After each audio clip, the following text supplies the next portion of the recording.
Hi everyone, welcome back to another video from Crazy Gamer. Today I'm going to be guiding you through how to change language in Lords Mobile application.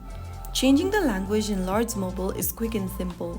First of all, open up the Lords Mobile app on your mobile device, whether you are using Android or iOS, and once the game starts loading, tap on the gear icon at the bottom of the screen. Now, this will open up this Others menu, from where you need to tap on Language. From the list of available languages, go ahead and scroll through and find the one that you'd like to change to. Now click on OK from the bottom of the screen and this will immediately change your display language setting.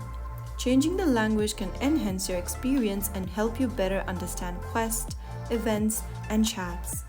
If you found the video helpful, don't forget to like, share, and subscribe to the channel. I will be back again in the next episode. Thank you for watching.